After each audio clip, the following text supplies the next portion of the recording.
Hello बच्चों, कैसे हैं आप लोग। आई होप आप लोग बहुत ही अच्छे होंगे। और मेरा पिछला भी लेक्चर आपको काफ़ी अच्छा लगा होगा। और पिछले लेक्चर में हम लोग क्या देख रहे थे, तो पिछले लेक्चर में हम लोग देख रहे थे फिजिक्स। और फिजिक्स स्टार्ट किए थे और मैथ को फ़िलहाल में बंद किए हैं, क्योंकि फिजिक्स का भी दूसरा चैप्टर काफ़ी इंपॉर्टेंट हो जाता है आपके बोर्ड एग्जाम के लिए। तो मैथ में हम लोग 3 चैप्टर तक देख चुके थे, इसलिए कहे कि अब फिजिक्स का दूसरा चैप्टर देख लेते हैं। और पहला चैप्टर तो काफ़ी पहले हम लोग पढ़ लिए थे और काफ़ी शानदार तरीके से पढ़े थे, एक एक पॉइंट को अच्छे तरीके से समझे थे। और मुझे पूरा विश्वास भी है कि आपको अच्छे तरीके से समझ में आया भी होगा पहला चैप्टर, जो आपका था प्रकाश का परावर्तन। देखिए, सबसे पहले आपको यह पता होना चाहिए कि जो मेरा चैप्टर है फिजिक्स में कितने चैप्टर है, और जो भी आप चैप्टर पढ़ ले रहे हैं तो उसके बारे में आपको चैप्टर का नाम पता होना चाहिए। ठीक, इतना पता होगा तो आप थोड़ा सा सही रहेंगे। ठीक, चलिए हम अब आज देखेंगे। पिछले लेक्चर में देख रहे थे प्रकाश का अपवर्तन, दूसरा चैप्टर हम लोग स्टार्ट किए थे और उसमें हम लोग काफ़ी पॉइंट्स को जान चुके थे। और आपसे एक बार और बताना चाहते हैं कि हम एक बार बताए थे कि फिजिक्स में जो आपका पहला चैप्टर है और दूसरा चैप्टर है आपस में भाई भाई है, भाई भाई है। लेकिन एक और बात बताना चाहते हैं, भाई भाई हैं इसका मतलब ये नहीं, भाई भाई हैं इसका मतलब क्या, कि मान लीजिए एक ही माँ और बाप के शरीर से वो पैदा लिए हैं। ठीक, लेकिन क्या होता है ना कि उसमें थोड़ा सा अंतर होता है, ये तो सबको पता है। ठीक, तो उसमें थोड़ा सा बस ना मात्रा एक एक अक्षर का अंतर है बस। जैसे मान लीजिए कि हम लोग पहले चैप्टर की बात करें, प्रकाश का परावर्तन में हम लोग देख रहे थे आने वाले किरणों को आपतित किरण कहते हैं और जाने वाला किरण को परावर्तित किरण। लेकिन इसमें भी आने वाले किरणों को आपतित किरण कहेंगे, लेकिन जाने वाला किरणों क्या करेंगे, अपरावर्तित किरण। अपरावर्तित किरण, बस अ केवल लग गया है। पहला चैप्टर में आने वाले किरणों का आपतित किरण, दूसरा चैप्टर में आने वाले किरणों को आपतित किरण, लेकिन पहला चैप्टर में जाने वाले किरणों को परावर्तित किरण और दूसरा चैप्टर में जाने वाले किरणों को अपरावर्तित किरण। क्यों? क्योंकि ये जो है अपने परावर्तक सतह को, जो अपरावर्तक सतह उसे पार कर जा रहा है, इसलिए अपरावर्तक आपका किरण हो जाएगा, अपरावर्तित किरण हो जाएगा। अब देखिए, अब एक और पॉइंट था उसमें अलग क्या था कि आपतन कोण और परावर्तन। देखिए, पहला चैप्टर में आपका आपतन कोण था, दूसरा चैप्टर में आपका आपतन कोण है। लेकिन पहला चैप्टर में आपका था परावर्तन कोण, परावर्तन कोण, लेकिन दूसरा कोण चैप्टर में हो जाएगा परावर्तन कोण था पहला चैप्टर में, उसी का नाम दूसरा चैप्टर में हो जाएगा अपरावर्तन कोण। अपरावर्तन कोण, मात्र इतना ही अंतर है, कुछ नहीं। अभी तक के लगभग 2 लेक्चर के मिलाकर देखा जाए तो फिलहाल में इतना ही अंतर मिला। और चलेंगे आगे तो हमको इसमें भी पढ़ना, उसमें भी पढ़ रहे थे हम लोग प्रकाश का परावर्तन में कितने नियम होते हैं, कौन कौन होते हैं। सेम इसमें भी वही पढ़ना है कि प्रकाश के अपवर्तन कितने नियम होते हैं। तो बताइए सबसे पहले कि प्रकाश का परावर्तन में कितने नियम होते हैं, तो 2 नियम होते हैं। दोनों नियमों को हम काफ़ी शानदार तरीके से जाने थे। क्या जाने थे कि आपतित किरण, परावर्तित किरण तथा आपतन बिंदु पर डाला गया एलम तीनों एक ही तल में होते हैं। और दूसरा नियम क्या था कि आपतन कोण परावर्तन कोण के बराबर होता है। अब हम लोग देखेंगे दूसरा चैप्टर क्या, प्रकाश का अपवर्तन। तो प्रकाश का अपवर्तन का भी 2 नियम होता है और दोनों सेम सेम में थोड़ा सा अंतर है। क्या?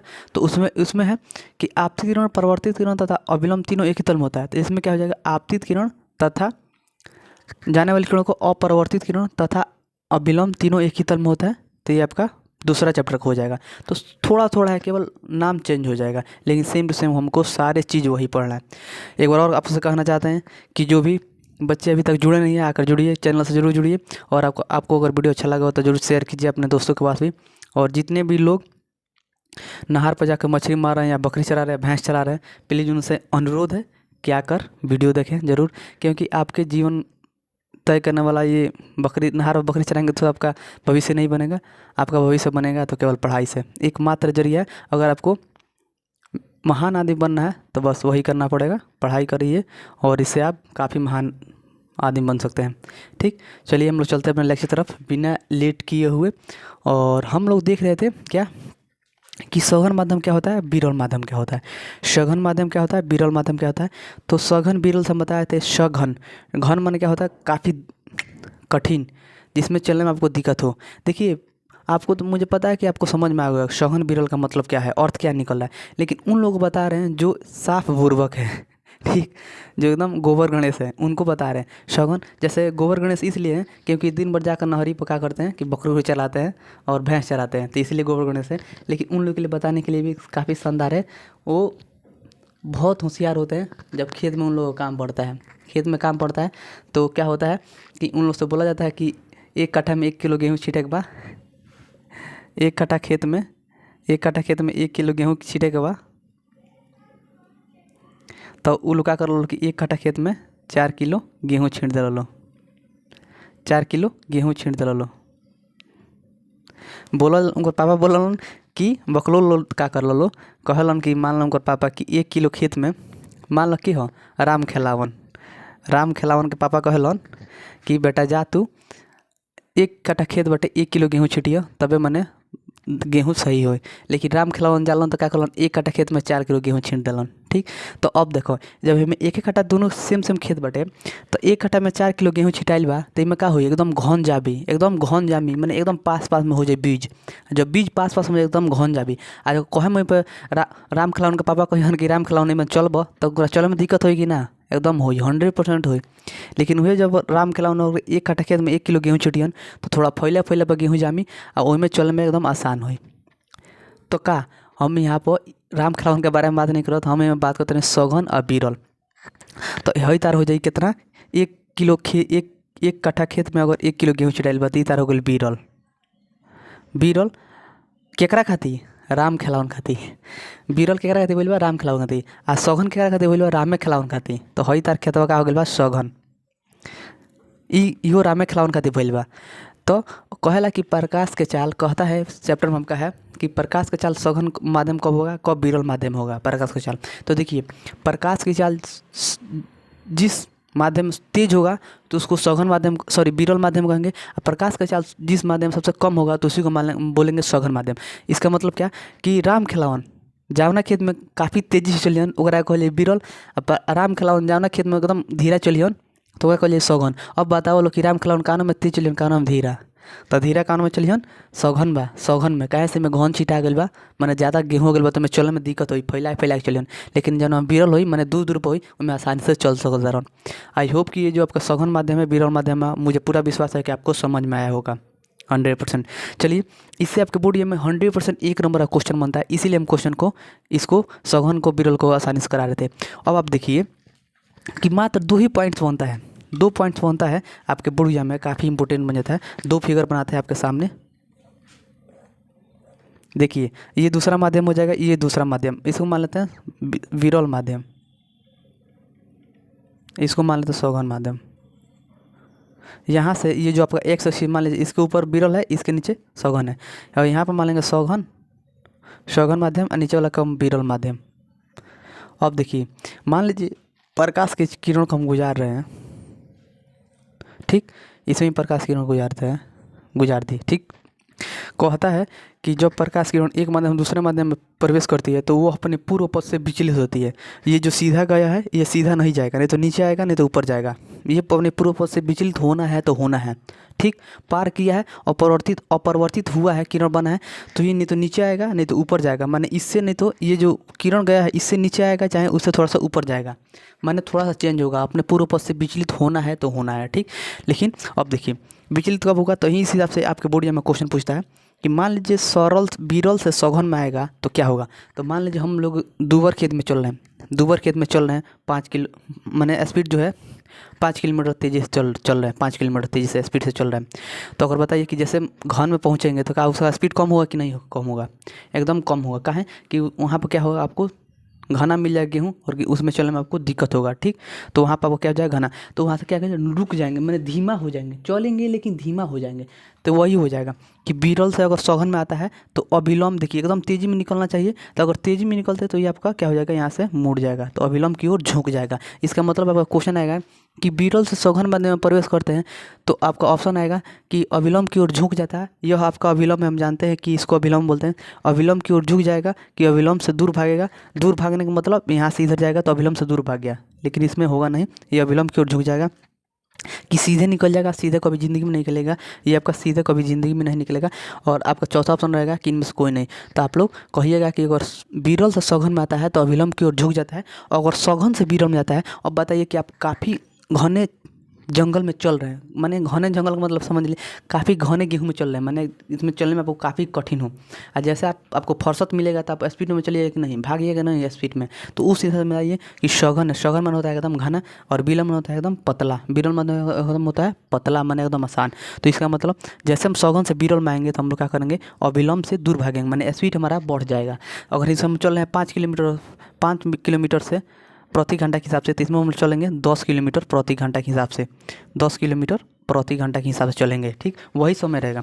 अगर चाहे इसमें अगर 5 किलो हम 1 घंटा में 2 किलोमीटर चलते हैं, 2 किलोमीटर चलते हैं, तो इसमें हम लोग सेम वही 1 घंटा में विरल में हम लोग 4 घंटा किलोमीटर प्रति घंटा चलेंगे, ठीक। क्योंकि इसमें जो आपका स्पीड है काफ़ी धीरा हो जाएगा, क्योंकि घन है तो सघन है तो इसमें धीरा हो जाएगा, इसमें स्पीड आपका बढ़ जाएगा। और इसमें क्या हो जाएगा, अगर मान लीजिए इसमें हम 1 घंटा में हम 2 किलोमीटर चल रहे हैं, तो इसमें आपका आएंगे जैसे सघन में आएंगे तो 1 घंटा में जो होगा आपका, आप 1 किलोमीटर प्रति घंटा चलेंगे, ठीक, प्रति घंटा के हिसाब से चलेंगे। स्पीड इसमें आपका कम हो जाएगा, विरल में स्पीड ज़्यादा रहेगा। आप दिमाग रखिए, विरल मन होगा पतला, पतला में आपका स्पीड जो होगा काफ़ी तेज़ होगा, सघन मन होगा घना, उसमें आपका स्पीड कम हो जाएगा। तो यहाँ से मिलाइएगा कि अगर विरल से सघन में आता है तो अविलंब की ओर झुक जाता है। ये पॉइंट्स बना के लिखिएगा, पॉइंट्स बनाकर स्टार बना के लिखिएगा, एकदम इंपॉर्टेंट है, काफ़ी ज़्यादा इंपॉर्टेंट है ये दोनों पॉइंट्स। क्या पॉइंट्स है कि जब प्रकाश की किरण विरल से सघन माध्यम में आती है तो अविलंब की ओर झुक जाती है, ये आपका अविलंब है, इसकी ओर झुक गई है। दूसरा पॉइंट्स क्या है कि जब प्रकाश की किरण सघन से विरल में जाती है तो अविलंब से, ये आपका अविलंब है, अविलंब से दूर भाग जाती है। तो ये आपका दोनों पॉइंट्स है, और यही आपके बोर्ड में क्वेश्चन पूछते हैं। अब देखिए होता है कि यहाँ पर सघन विरल ना देकर आपको दे देता है हवा, पानी, कांच, ऐसे सब देगा, निर्वात दे देगा, ठीक। तो देखता है आपको जानना है कि मान लीजिए आपको 4 ही ज़्यादातर देता है, जैसे हवा दे देगा, हवा, आप पानी, कांच, माने ये 3 पॉइंट्स। हवा को निर्वात ही बोल सकते हैं, निर्वात क्या है, निर्वात में और हवा में जो प्रकाश का चाल होता है सेम होता है। तो ये 4 पॉइंट्स आपके ज़्यादा आएंगे, ये 3 पॉइंट ज़्यादा आते हैं। और निर्वात का मतलब हवा का मतलब भी होता है निर्वात में, आपका वो जो प्रकाश का चाल होता है निर्वात में सेम होता है, कितना होता है 3 × 10⁸ मीटर पर सेकेंड, निर्वात में भी होता है और हवा में भी होता है।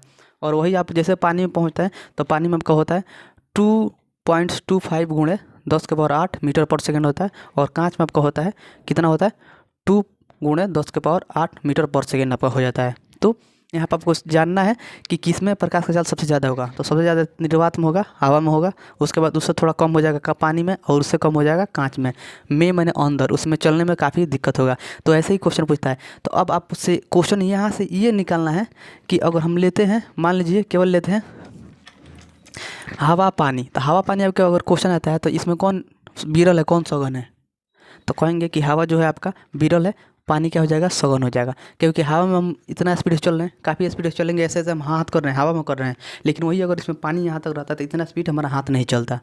तो ये आपका जो हवा है वो आपका विरल हो जाएगा, पानी जो होगा आपका सघन हो जाएगा। अब यहीं पर मिटा देते हैं, और पानी और आपका कांच आ गया। तो इसमें पूछें कि कौन सघन है कौन विरल है, तो विरल आपका हो जाएगा पानी, और कांच हो जाएगा आपका सघन। क्यों? क्योंकि कांच के अंदर चलने में आप चल ही नहीं सकते, क्योंकि वो कठोर है।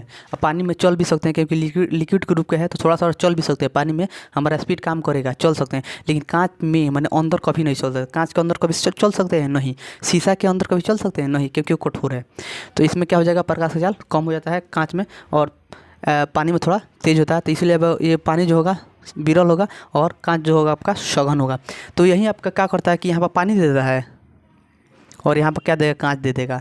अब क्वेश्चन आपसे पूछता है कि बताइए कि पानी से जब कांच में प्रकाश का जाल प्रवेश करेगा तो ये अविलंब की ओर झुकेगा कि अविलंब से दूर भागेगा। तो आपको खाली निकाल लेना है यह कि पानी में और कांच में कौन सघन है कौन विरल है। तो पानी क्या है आपका विरल है, कांच क्या है आपका सघन है। तो कहेंगे कि अविलंब की ओर झुक जाएगा। फिर से यहाँ पर भी आपका पानी दे दिया, यहाँ पर आपका कांच दे दिया, और यहाँ पर आपका दे दिया हवा।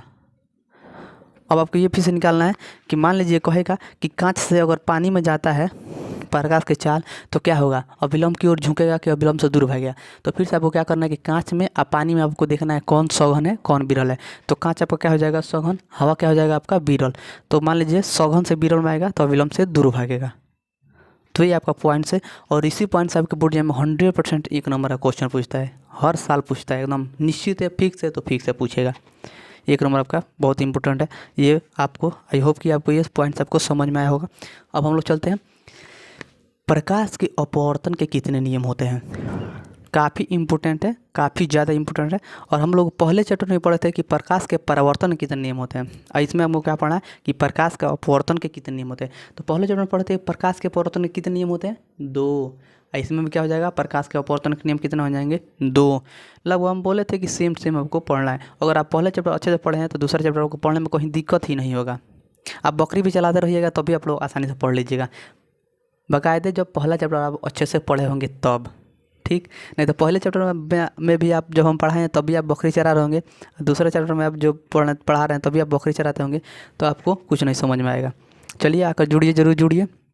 अगर वीडियो आपको अच्छा लगा है तो प्लीज़ अपने दोस्तों के पास भी शेयर कीजिए, क्योंकि काफ़ी मेहनत से वीडियो बनाते हैं, काफ़ी समय लगाते हैं इसमें। मैं इलाहाबाद में हूँ और इलाहाबाद में मैं ग्रेजुएशन कर रहा हूँ, फर्स्ट ईयर में हूँ। तो अपना क्लास करने के बाद मैं आकर आप लोगों को पढ़ाता हूँ, तो मैं इतना जिम्मेदारी ले रहा हूँ, तो आप लोग भी ज़रूर अपना सपोर्ट कीजिए। सपोर्ट करना ज़रूरी है, क्योंकि आपके लिए मैं काफ़ी ज़्यादा मेहनत कर रहा हूँ और काफ़ी अच्छे से समझा भी रहा हूँ। मैं ये मानता हूँ कि अगर आप मुझसे पढ़ेंगे, ये मेरा घमंड नहीं है, मैं बोल रहा हूँ कि आप मुझसे पढ़ेंगे तो आप, मुझे वादा है कि आप दूसरे टीचर से पढ़ने में आपको मज़ा नहीं आएगा, क्योंकि मैं काफ़ी डीपली समझाता हूँ, टाइम लेता हूँ। लेक्चर मन देखिएगा कि 2 घंटा खो रहा है, 1 घंटा खो रहा है। लेक्चर बड़ा होगा, कब बड़ा होगा, जब किसी चीज़ को आप समझाएंगे, एक्सप्लेन करेंगे बढ़िया से, तो लेक्चर बड़ा होगा ही, और उसमें आपको क्या होता है, समझ आता है, ठीक। चलिए हम लोग चलते हैं, क्या हम लोग देते हैं, हेडिंग डाल लीजिए, प्रकाश के अपवर्तन के कितने नियम होते हैं। प्रकाश के अपवर्तन के कितने नियम होते हैं, हेडिंग डाल लीजिए, प्रकाश का अपरावर्तन का नियम, प्रकाश का अपवर्तन के नियम। तो प्रकाश का अपवर्तन के नियम कितने हो जाएंगे, 2 हो जाएंगे। तो लिख लीजिए कि प्रकाश के अपवर्तन के नियम 2 होते हैं। और पहला नियम कौन होता है, दूसरा नियम क्या कौन होता है। तो ये तो आपके यहाँ से भी आपके बोर्ड एग्जाम में ऑब्जेक्टिव क्वेश्चन बनता है कि प्रकाश के अपवर्तन के कितने नियम होते हैं। प्रकाश के अपवर्तन के कितने नियम होते हैं, तो याद रखिएगा 2। चाहे प्रकाश का परावर्तन का भी आपका ऑप्शन होगा 2, तो याद रखिएगा। यहाँ से आपके 1 नंबर बोर्ड में आपका पूछता है, ठीक। चलिए हम लोग पहला नियम चलते हैं। तो आपका क्या जो होगा, ये आपका हेडिंग था, यहाँ पर 2 नियम लिख देंगे। पहला नियम चलते हैं, पहला नियम। इस नियम को स्टार्ट करने से पहले हम लोग इस नियम को किस में पढ़ना है, प्रकाश के अपवर्तन में। थोड़ा सा हम पीछे जाते हैं, बहुत ज़्यादा पीछे जाते हैं, बहुत ज़्यादा रिवर्स करते हैं, हम लोग चल जाते हैं प्रकाश के परावर्तन में। अब प्रकाश का परावर्तन का पहला नियम क्या था, तो आपका नियम था, लिख देना है, प्रकाश का पहला नियम, पहला चैप्टर में प्रकाश का परावर्तन के पहला चैप्टर में, कि आपतित किरण, परावर्तित किरण तथा आपतन बिंदु पर डाला गया एलम तीनों एक ही तल में होता है। ये आपका आपतित किरण, जाने वाले किरणों को परावर्तित किरण, ये आपका अभिलंब हो गया, ये आपका आपतन बिंदु। तो क्या कहे थे कि आपतित किरण, परावर्तित किरण तथा आपतन बिंदु पर डाला गया लंब माने अभिलंब तीनों एक ही तल में होते हैं। देख लग सकते हैं, तीनों एक ही तल में होते हैं। अब हम लोग चलते हैं इस दूसरे चैप्टर में, इसमें चलते हैं। तो इसका ये आपका पहला नियम था, पहला नियम था प्रकाश के परिवर्तन में। अब ये आपका पहला नियम क्या है, प्रकाश के अपवर्तन में। क्या है, प्रकाश के अपवर्तन में पहला नियम। तो पहला प्रकाश में अपवर्तन में पहला नियम आपका है कि इसमें तो ऐसा ये आपका सतह है जो प्रकाश इसको पार कर जाता है, प्रकाश इसको पार कर जाता है, लेकिन इमेजिंग करेंगे, ठीक। तो इसमें कहता है कि आपतित किरण, इसमें भी आने वाले किरणों को आपतित किरण कहेंगे, और जाने वाले किरणों को अपरावर्तित, अपरावर्तित, ये आपका अपरिवर्तित हो गया, मैंने अपरिवर्तित किरण, अपरिवर्तित किरण। जाने वाले किरण क्या है, अपरिवर्तित किरण। आप इमेजिंग कीजिएगा तो यहाँ जाएगा, मत कीजिए, कल्पना मत कीजिए। चलिए यहाँ यहीं पे मान लीजिए यहाँ ज़्यादा है, ये तो पार होना ही है, इसको पार होना ही है, तो पार हो गया, ठीक। अब यहाँ पर क्या है कि आपतित किरण आने वाले किरणों को, जाने वाले किरणों को अपरिवर्तित किरण। तो आपतित किरण, अपरिवर्तित किरण, ये बिंदु का आपतन, आपतन बिंदु बोलते हैं। तो आपतित किरण, अपरिवर्तित किरण तथा आपतन बिंदु पर डाला गया लंब तीनों एक ही तल में हुआ है। तो ये भी सेम टू सेम नियम है, सेम टू सेम। पहला नियम, पहला चैप्टर का पहला नियम सेम है, दूसरा चैप्टर का दूसरा नियम है, सेम टू सेम है। केवल यहाँ पर अपरिवर्तित किरण हो जाता है। यहाँ पर क्या होता है, इसको बोलते हैं परावर्तित किरण, परावर्तित किरण, लेकिन इसमें जाने वाले किरणों को अपरावर्तित किरण। तो पहला नियम लिखिएगा कि आपतित किरण, परावर्तित किरण तथा आपतन बिंदु पर डाला गया लंब तीनों एक ही तल में होते हैं, तीनों एक ही समतल पर होते हैं, चाहे तीनों एक ही तल पर होते हैं। या आई होप कि ये पॉइंट्स आपको काफ़ी अच्छे से समझ में आया होगा। इसको बोलते हैं आपतित किरण, इसको बोलते हैं हम लोग अभिलंब। इसमें जाने वाले किरणों को बोलेंगे परावर्तित, अपरावर्तित किरण, अपरावर्तित किरण। ये जो हवा पॉइंट्स है इसको बोलेंगे क्या, आपतन बिंदु। अब देखिए फिर से, इस किरण को बोलेंगे आपतित किरण। दोनों आपका सेम सेम होगा, माने ये भी आपका आपतित किरण होगा, ये भी आपका आपतित किरण होगा, ठीक। इसको भी आपको मिलाते हैं, ये भी आपका अभिलंब होगा, ये भी आपका अभिलंब होगा, ठीक। और ये जो आपका, ये भी आपका आपतन कोण होगा, ये भी बिंदु आपका आपतन कोण होगा, सेम सेम होगा, ठीक। और ये जो जाने वाले किरण होगा, तो इसमें जो किरण है इसको बोलेंगे परावर्तित किरण, परावर्तित किरण। लेकिन इसमें जाने वाली किरण को अपरावर्तित किरण कहते हैं, खाली अ आगे लग गया है, तो बस इतना ही थोड़ा सा अंतर है, ठीक। तो आपका नियम क्या है, पहला नियम लिखिए आप लोग, पहला नियम लिखिए, काफ़ी इंपॉर्टेंट है, आपके बोर्ड एग्जाम हर साल पूछ लिया जाता है 2 नंबर में, सब्जेक्टिव तौर के क्वेश्चन के तौर के रूप में, शॉर्ट क्वेश्चन के रूप में 2 नंबर पूछ लिया जाएगा कि प्रकाश के अपवर्तन कितने नियम होते हैं और नियमों को लिखें। तो क्या हो जाएगा, आप बोलेंगे कि 2 नियम होता है, और नियमों को लिखने के लिए पहला नियम डालेंगे और लिखेंगे क्या कि आपतित किरण तथा अपरावर्तित किरण, चाहे ऐसे लिखेंगे कि आपतित किरण, अपरावर्तित किरण तथा आपतन बिंदु पर डाला गया लंब तीनों एक ही समतल पर होते हैं, चाहे तीनों एक ही तल में होते हैं। लिख लीजिए, धीरे धीरे से बोल देते हैं, आराम से बोल देते हैं।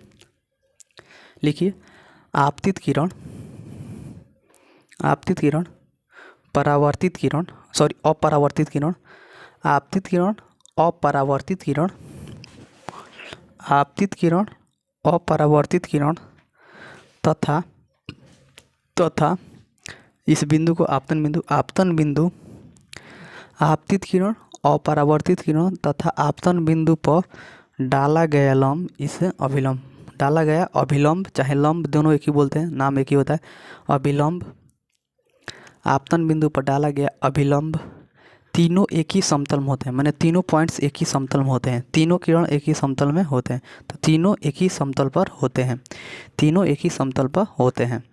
आप देख सकते हैं ये भी यहीं पर मिला है, ये भी यहीं पर मिला है, ये जाने वाली किरण यहीं पर मिला है, तो तीनों एक ही समतल में होते हैं। आई होप कि मुझे पूरा विश्वास है कि आप लोग पहला जो नियम था उसको काफ़ी अच्छे तरीके से समझे होंगे। और जो दूसरा नियम है ये थोड़ा बहुत अलग है, पहले वाले चैप्टर के से दूसरा नियम, दूसरे चैप्टर के दूसरा नियम काफ़ी अलग अलग हो जाता है।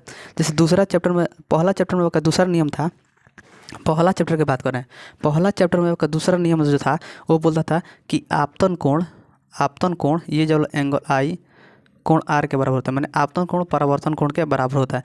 लेकिन इसमें कहता है कि आपतन कोण की जया अपरावर्तन कोण की जया का अनुपात का नियतांक होता है, मैंने आपतन कोण की जया अपरावर्तन कोण की जया का नियतांक होता है। इसमें क्या हो जाता है कि आपतन कोण की जया अपरावर्तन कोण की जया का एक नियतांक होता है, एक नियतांक होता है, चाहे नियतांक क्या होता है, बराबर होता है, ये भी लिख सकते हैं। तो ये आपका पॉइंट है। दूसरा नियम लिखिए आप लोग, दूसरा नियम लिख लीजिए,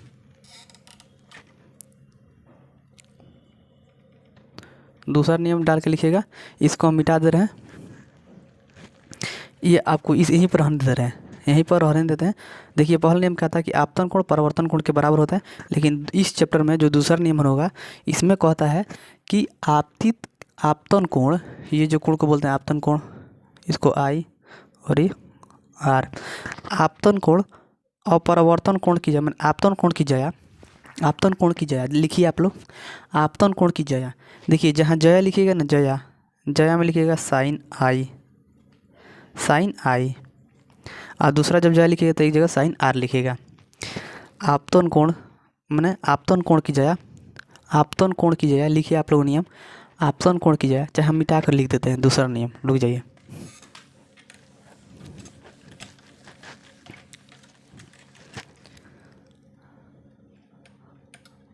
आपतन कोण की जया ब्रैकेट में लिखिएगा साइन आई, आपतन कोण की जया तथा अपवर्तन कोण की जया का अनुपात की जया का नियतांक अनुपात का अनुपात एक नियतांक होता है। आपतन कोण की जगह अपवर्तन कोण की जगह का अनुपात एक नियतांक, आपतन कोण की जगह अपरावर्तन कोण की जया साइन आर लिख लीजिएगा, साइन आर। आपतन कोण की जगह अपवर्तन कोण की जया का अनुपात एक नियतांक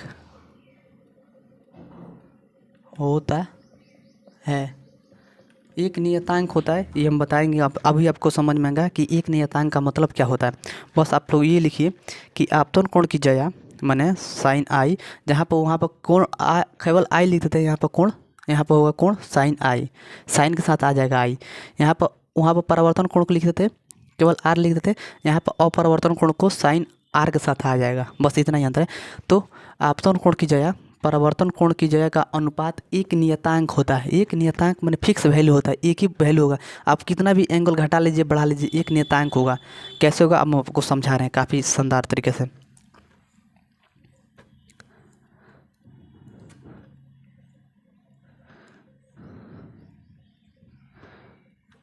देखिए आपको समझ में आया कोई बढ़िया।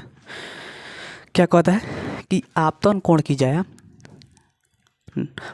अपरावर्तन कोण की जगह का नियतांक मन एक नियतांक होता है के अनुपात एक नियतांक होता है। अनुपात मन होता है बाटा, एक नियतांक होता है। देखिए मान लीजिए ये आपका कोण आई है और ये कोण का आपका क्या है आर है, आप जानते ही हैं। ठीक, अब देखिए इसका मान लीजिए एंगल जो है आपका, इसको वैल्यू अगर मान लेते हैं, एंगल का वैल्यू मान लेते हैं 2 और इसका एंगल मान लेते हैं 1। ठीक, 1 मान लेंगे तो इसका मतलब होता है कि इसका अनुपात एक नियतांक है। तो लिख लीजिएगा जिसे यहाँ पर लिख लीजिएगा नियतांक है, जिसे म्यू द्वारा सूचित किया जाता है। इसे म्यू द्वारा सूचित किया जाता है। लीजिए इसे म्यू द्वारा सूचित किया जाता है। इसे म्यू, ये म्यू है, म्यू आधा मो और यू, इसको म्यू बोलते हैं। म्यू ऐसे म्यू बनता है। ठीक, म्यू लिख लीजिएगा। इसे म्यू द्वारा सूचित किया जाता है। हिंदी में म्यू इस तरह लिखा जाता है। तो म्यू बराबर होगा आपका साइन आई बटा साइन आर, और इसको हम बोलते हैं एस्नेल का नियम। एस्नेल का नियम भी बोलते हैं। आपके बोर्ड में पूछ सकता है कि साइन आई बटा साइन आर जो होता है, इसमें एसएनएल के माने किसका नियम है। तो एसएनएल का नियम है। चाहे आपका क्वेश्चन में पूछता है ऑब्जेक्टिव क्वेश्चन कि एक एसएनएल का नियम है, इसमें एक एसएनएल का नियम है, तो जहाँ साइन आई बटा साइन आर होगा वही आपका ऑप्शन एसएनएल का नियम हो कहलाएगा। तो याद रखिएगा, ये आपके यहाँ से वीवीआई पॉइंट्स बन जाता है। और ये क्वेश्चन हर साल पूछा भी गया है, क्या कि पूछ देता है कि एसएनएल का नियम एक है। आपका ऑप्शन रहेगा 4। कैसे कैसे रहेगा, तो रहेगा साइन आई गुणा साइन आर। दूसरा ऑप्शन रहेगा कि साइन आर बटा साइन आई। दूसरा ऑप्शन, तीसरा ऑप्शन रहेगा साइन आई बटा साइन आर। चौथा ऑप्शन रहेगा नॉन अवधित। तो साइन आई बटा साइन आर जहाँ रहेगा वो आपका एसएनएल का नियम होगा, उस पर आप लोग टिक लगाइएगा। ठीक, तो ये आपका था। अब यहाँ पर ये कह रहा है कि साइन आई जो होगा साइन आर के एक माने वैल्यू जो होगा सेम होगा हर एक टाइम पर। माने यहाँ देखिए आप कोई भी मान, यहाँ का एंगल आप कितना भी चेंज कीजिए, इसका एंगल चेंज कीजिएगा तो इसका एंगल भी चेंज होगा। और ये बोलता है लास्ट में कि आप आपतित किरण माने आपतन कोण जो होगा और परिवर्तन कोण का नियतांक एक निश्चित होगा, एक नियतांक होगा, माने एक ही वैल्यू हर समय मिलेगा। कैसे, तो देखिए मान लीजिए म्यू बराबर यहाँ पर क्या हो जाएगा, म्यू बराबर यहाँ पर क्या हो जाएगा, साइन आई का मान कितना है 2 और साइन आर का मान कितना है 1। यहाँ पर लिखे हैं। ठीक लिखे हैं कि नहीं लिखे हैं। अब देखिए एक और फिगर बनाते हैं। फिर से क्या करते हैं हम कि इसको मिटा देते हैं। चलिए हम इसको, आप लोग यहाँ से लिख लीजिए, फिर से इसको समझाते हैं खूब बढ़िया से। आपको पता चल जाएगा कि एक नियतांक का मतलब होता क्या है। एक नियतांक है मैंने हर टाइम बराबर ही होगा। कैसे, एक ही वैल्यू मिलेगा आपको हर समय, एक ही वैल्यू मिलेगा। देखिए कैसे, तो इसको मिटा दे रहे हैं दूसरे नियम को।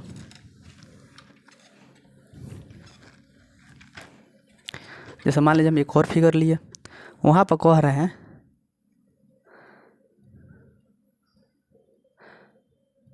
कि इसका वैल्यू मान लीजिए 4, इसका वैल्यू मान लीजिए 4, तो क्या होगा कि इसका वैल्यू क्या हो जाएगा,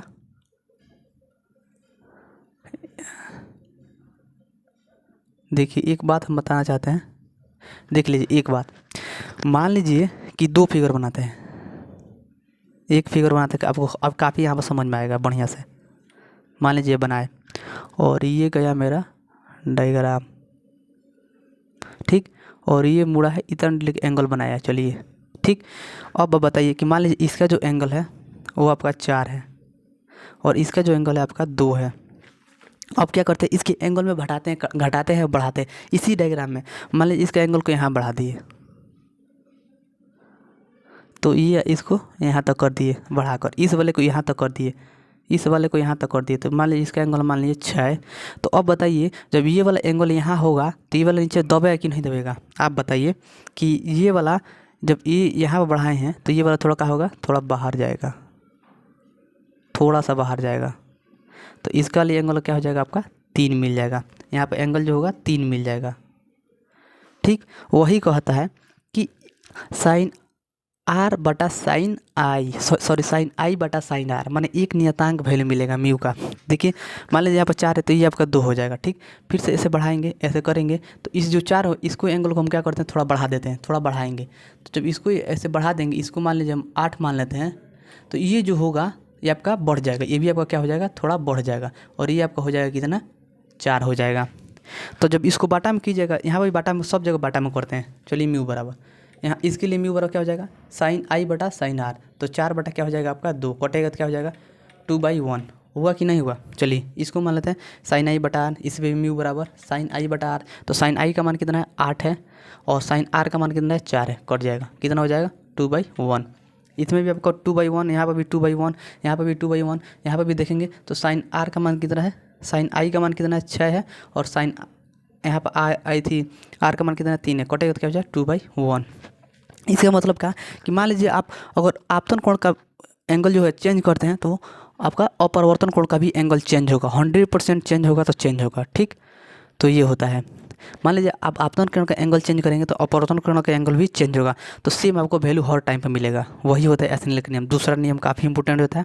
क्या दूसरा नियम है कि आपतन कोण की जया, आपतन कोण की जया, जया का मतलब साइन आई, साइन आई मैंने आपतन कोण की जया साइन आई, अपरिवर्तन कोण की जया साइन आर के अनुपात जो होता है एक नियतांक होता है, उसके बीच में जो अनुपात आएगा एक नियतांक होगा, इसे 2/1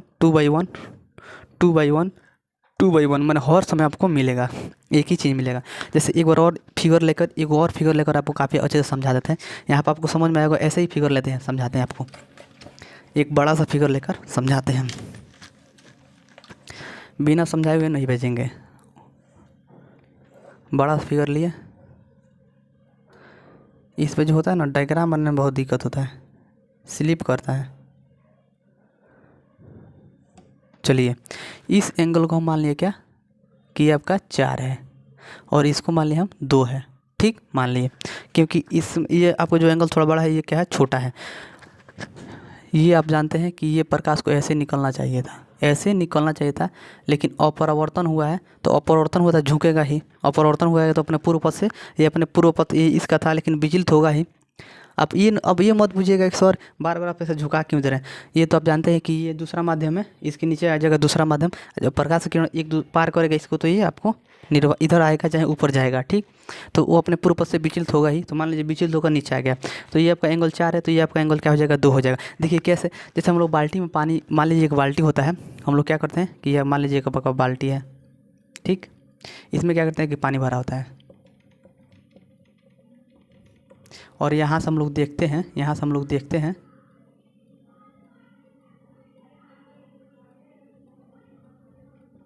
यहाँ से जब देखते हैं तो इसमें अगर मान लीजिए सिक्का हम लोग डाले हैं, सिक्का डाले हैं यहाँ पर, इसके तल में है सिक्का, तो हमको लगता है कि उठा हुआ सिक्का है, उठा हुआ सिक्का है। जैसे हम लोग देखते हैं यहाँ से, तो हमको जब यहाँ से देखेंगे तो हम लोग को लगेगा यहाँ, ठीक, लेकिन सिक्का कहाँ रहता है, यहाँ पर होता है, और हमको तो किसके कारण होता है, और हम यहाँ से हम और देखेंगे तो ये जाएगा सीधे यहाँ तक, लेकिन हमको क्या होता है कि यहाँ सिक्का रहता है। तो क्या होता है, ये झुका है अपवर्तन के कारण झुका है पानी के, क्यों, क्योंकि ऊपर जो है आपका हवा माध्यम है और यहाँ से यहाँ तक आपका पानी है, तो जिससे दूसरा माध्यम गया उसका जो प्रकाश किरण होगा उसका पौने पूर्व पथ से विचलित हो जाएगा, उसका जो वैल्यू होगा चेंज हो जाएगा। ये काफ़ी इंपॉर्टेंट सा क्वेश्चन आता है कि प्रकाश का अपवर्तन जो होता है क्यों होता है, प्रकाश का अपवर्तन क्यों होता है, प्रकाश का अपवर्तन के कारण प्रकाश का अपवर्तन का कारण क्या है? प्रकाश का अपवर्तन का कारण यही है, क्वेश्चन क्या है कि प्रकाश का अपवर्तन का कारण क्या है? तो प्रकाश का अपवर्तन का कारण यही है कि प्रकाश का जो किरण होता है वो विभिन्न माध्यमों में अलग अलग उसका मान होता है, माने विभिन्न अब माध्यम में उसका मान अलग अलग होता है। जैसे कांच में अलग होगा प्रकाश का चाल, पानी में अलग होगा प्रकाश चाल, हवा में प्रकाश का चाल अलग होगा, इसी कारण होता है। माने प्रकाश का चाल जो होता है, किस कारण प्रकाश का अपवर्तन अलग अलग होता है? कारण क्या है? कारण यही है कि प्रकाश का जो चाल होता है हर एक माध्यम में आपका अलग अलग होता है, इसी कारण। जैसे यहाँ पर यहाँ तक आपका था हवा, आँख से हम लोग यहाँ तक देख रहे हैं तो यहाँ तक आपका हवा है, लेकिन यहाँ से जानते हैं कि नीचे आपका पानी हो गया तो ये आपका झुक गया है। ठीक, तो जब हम लोग बाल्टी में देखते हैं सिक्का डालते हैं तो हम लोग को झुका हुआ मैंने उठा हुआ दिखाई देता है प्रकाश के अपवर्तन के कारण। ठीक, तो यहाँ पर देखिए मान लीजिए हो गया, ये यहाँ पर समझ में आ गया। अब इसमें मान लीजिए कि क्या करते हैं हम कि इस वाला जो एंगल को ये थोड़ा सा बढ़ा देते हैं, इस वाले एंगल को जो 4 है इसको बढ़ाकर हम कर दिए कितना 6, इसको हम लोग कर दिए 6। तो ये जो बढ़ा है तो ये भी क्या हो जाएगा, बढ़ेगा, ये भी थोड़ा सा बढ़ जाएगा, एकदम थोड़ा सा बढ़ जाएगा, तो ये आपका क्या हो जाएगा 3। चलिए मान लीजिए इसको ऐसे घटा देते हैं, इसको और बढ़ा देते हैं और इसको बढ़ाकर हम कर दिए 8, तो इसका भी एंगल क्या हो जाएगा, थोड़ा सा बढ़ जाएगा, इसका भी हो जाएगा आपका 4 और ये आपका हो जाएगा 3 था, ये आपका 4 हो जाएगा। तो ऐसे बढ़ेगा, ऐसे बढ़ते रहेगा। अगर मान लीजिए हम इसको यहाँ से इसी निकालते हैं, अगर मान लीजिए कि हम इसके एंगल को घटा देते हैं, इसको एंगल को घटा देते हैं, इसका जो एंगल हम घटाएंगे तो इसका जो एंगल होगा एकदम घट जाएगा, इसका भी एंगल घट जाएगा। तो ये इसका एंगल अगर 2 लेते हैं तो इसका एंगल जो होगा आपका 1 हो जाएगा। तो ये आपका है कि अगर आपतन कोण का अगर वैल्यू जिससे चेंज होता रहेगा और परावर्तित किरणों का भी वैल्यू चेंज होता रहेगा, इसलिए उसका जो वैल्यू होगा एक नियतांक होता है, एक नियतांक होता है, एक फिक्स वैल्यू आपको हर समय मिलेगा। तो ये आपका होता था कि दूसरा नियम क्या था कि आपतन कोण की जया और परावर्तन कोण की जया का अनुपात एक नियतांक होता है, जिसे हम लोग एसनेल का नियम कहते हैं, जिसे हम लोग एसनेल का नियम कहते हैं। और किससे सूचित करते हैं? म्यू द्वारा सूचित करते हैं, म्यू द्वारा सूचित करते हैं, और इसको हम बोलते हैं एसनेल का नियम। ये काफ़ी इंपॉर्टेंट होता है, VVI हो जाता है आपके बोर्ड एग्जाम्स नियम से कि पूछता है कि एसनेल का नियम क्या किसे कहते हैं, चाहे एसनेल का नियम क्या है, आपको ऑप्शन देता है 4, उसमें सबको निकालना होता है। तो जहाँ भी आप देखिएगा कि sin I बटा sin R मिलेगा वहीं आपका आंसर होगा, वही तो याद रखिएगा, काफ़ी इंपॉर्टेंट है, काफ़ी ज़्यादा। तो मुझे पूरा विश्वास है कि जो आपका प्रकाश का अपवर्तन का नियम था आपको दोनों लिखवाए थे, दोनों आपको काफ़ी अच्छे से समझ में आया होगा। पहला नियम क्या था कि आपतन कोण आपतित किरण, अपरावर्तित किरण तथा अभिलंब तीनों एक ही तल में होते हैं। और दूसरा नियम क्या था कि आपतन कोण की जगह और परावर्तन कोण की जगह क्या होता है, क्या अनुपात जो होता है एक नियतांक होता है, एक नियतांक होता है। तो ये हमारा था। यहाँ आप तो आपको काफ़ी अच्छे समझ में आया होगा। तो चलिए हम लोग करते क्या है कि एक बार रिवीजन कर लेते हैं, एक बार हम जो भी चीज़ पढ़े होते हैं उसको रिवीजन कर लेते हैं। चाहे अब अगर आप आगे जाना चाहते हैं, अगर आप एक और इसमें अगर पॉइंट्स और जानना चाहते हैं, एक होता है कि मान लीजिए आप दिमाग में रखिए कि आपसे क्वेश्चन इसमें बहुत ज़्यादा उठता है। कैसे? तो ये होता है कि मान लीजिए जब प्रकाश किरण एक कांच पर पड़ती है तो उसमें कहता है कि इसका जो आपतन कोण का कोण होता है वो निर्गत कोण के बराबर होता है, आपतन कोण होता है निर्गत कोण के बराबर होता है। कहता है कि मान लीजिए प्रकाश की किरण जब एक कांच पर पड़ती है, कांच से पार करती है, तो वहाँ पर जो आपतन कोण होता है वो निर्गत कोण के बराबर होता है। अब निर्गत कोण किसे कहते हैं उसी को जानना है, आइए हम लोग जानते हैं। ये पॉइंट्स बना कर लिखिएगा, काफ़ी इंपॉर्टेंट्स है, काफ़ी इंपॉर्टेंट पॉइंट्स है। चलिए इसको हम समझाते हैं, आपको भौंक देना समझ में आ जाएगा। भौंक देना है, भोजपुरी में भौंक देना मैंने जल्दी से, आपको काफ़ी तुरंत समझ में आएगा। मान लीजिए ये आपका क्या है, कांच है, शीशा, ये आपका कांच है। पॉइंट्स आपका जो है बनता है ना कि जब हम किसी समतल कांच से हम प्रकाश के किरणों को गुजारते हैं, जब किसी पॉलिसी मैंने कांच से हम लोग प्रकाश के किरणों को गुजारते हैं तो क्या होता है, जो आपतन कोण होता है ना निर्गत कोण का बराबर होता है। मैंने आपतन कोण जो होता है निर्गत कोण के बराबर होता है। कैसे? तो देखिए सबसे पहले ये जब पार कर जाएगा, मान लीजिए इसको गुजारते हैं, यहाँ से गुजार दिए। अब आप बताइए कि हम लोग प्रकाश के अपवर्तन पढ़ रहे हैं और ये जो पार करेगा तो अपवर्तन तो होगा ही, तो जब पार करेगा तो ये तो आपका माध्यम क्या है, हवा माध्यम, आप जानते ही हैं। यहाँ से पूरा ये आपका क्या है, हवा है। और ये शीशा क्या है आपका, एक आपका शीशा होगा। शीशा में क्या होता है, ये आपका हवा में, और शीशा में कौन सघन होगा, तो सघन शीशा होगा। तो क्या हो जाएगा, थोड़ा सा झुक जाएगा, इसको झुकना पड़ेगा, झुक गया, मान लीजिए झुक जाता है, और फिर से जैसे शीशा से बाहर निकलेगा तो नीचे वाला पार्ट क्या है, जब आपका हवा हो जाएगा। ये आपका क्या है, आपका हवा, ये आपका क्या है, शीशा है। शीशा में जैसे एंट्री करेगा तो क्या हो जाएगा, उसका जो रफ्तार होगा प्रकाश का घट जाएगा, क्योंकि यहाँ पर था विरल में, और जैसे शीशा में गया तो सघन में हो गया, तो शीशा में जैसे रुका तो थोड़ा झुक गया, और फिर से जैसे शीशा से बाहर निकलेगा तो क्या हो जाएगा, ये बढ़ जाएगा, ये थोड़ा सा बढ़ जाएगा। अब यहाँ पर जो एंगल बनता है, ये जो आपतन कोण है, सॉरी अभिलंब है, सब में अभिलंब एक ही होता है, सेम होता है। तो इसको हम जानते हैं क्या बोलते हैं, इसको बोलते हैं आई, और सॉरी आई, इसी को क्या कहते हैं आपतन कोण, आपतन कोण। तो कहता है कि जब प्रकाश किरण एक शीशा से होकर गुजरता है, एक सॉलिड शीशा से होकर गुजरता है, तो आपतन कोण होता है वो निर्गत कोण के बराबर होता है। माने आपतन कोण का जितना मान होगा वह निर्गत कोण के मान के बराबर होगा। तो देखिए, मान लीजिए इसको तो जाना चाहिए ऐसे, लेकिन ये आपका क्या हो गया, झुक गया, यहाँ से गया। अब जब यहाँ से गया तो ये आपका क्या हो जाएगा, फिर से बाहर निकले तो क्या हो जाएगा, बाहर तरफ जाएगा। एक फिर से साफ फिगर बनाते हैं, एक चिकनदार फिगर बनाते हैं एक बार बढ़िया से।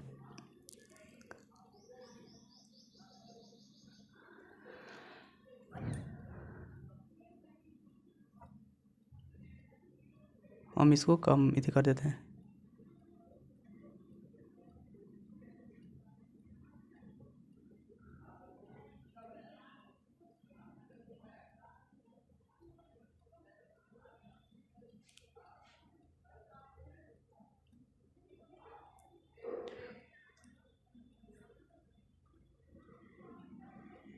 देखिए, ये आपका है, मान लीजिए प्रकाश किरण आया, कांच से आया, तो ये तो इसको ऐसे निकल जाना चाहिए था, ऐसे निकल जाना चाहिए, लेकिन ये अपने पूर्व पथ से विचलित होगा क्योंकि कांच में ढुका। ये आपका हवा माध्यम है, हवा माध्यम है जिससे कांच में गया, तो ये तो शीशा था तो थोड़ा सा झुका, और फिर से जैसे शीशा से बाहर निकलेगा तो फिर से इसी के हिसाब से ये चलेगा, फिर से बाहर रफ्तार में तेजी से भागेगा।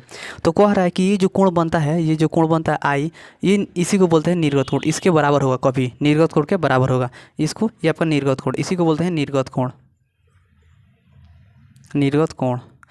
तो कहता है कि आपतन कोण जो होता है निर्गत कोण के बराबर होता है। कब, जब प्रकाश किरणों को एक शीशा से गुजारते हैं, शीशा से जब एक प्रकाश किरणों को गुजारते हैं तो आपतन कोण जो होता है, आपतन कोण जो होता है, इतना जहाँ एंगल बनता है उतना ही एंगल यहाँ पर निर्गत कोण का भी बनता है। ठीक, ये अभिलंब से। कोई भी कोण किससे बनता है, अभिलंब से बनता है, याद रखिएगा। कोई भी कोण बनेगा अभिलंब से बनेगा। ठीक, तो अभिलंब से याद रखिएगा। तो ये जब अभिलंब है, यहाँ पर अभिलंब है, ये कोण, ये इस कोण के आपका बराबर होगा। तो ये पॉइंट्स काफ़ी इम्पोर्टेंट था, काफ़ी बार पूछा गया है आपके बोर्ड एग्जाम में कि निर्गत कोण होता क्या है। तो निर्गत कोण का क्या हो जाता है कि आपतन, बोलेंगे कि आपतन कोण को ही निर्गत कोण कहते हैं, क्योंकि आपतन कोण होता है निर्गत कोण के बराबर होता है, निर्गत कोण के बराबर होता है। चलिए, हम लोग निर्गत कोण के पिछले लेक्चर में, इसके बाद वाले लेक्चर में काफ़ी अच्छे से जानेंगे, और मुझे विश्वास है कि इस लेक्चर में जो भी पढ़े हैं और काफ़ी अच्छे से आपको समझ में आया होगा। चलिए, अगर वीडियो अच्छा लगा हो तो लाइक कीजिए, कमेंट कीजिए, शेयर कीजिए, और चैनल को सब्सक्राइब करना नहीं भूलिएगा। धन्यवाद।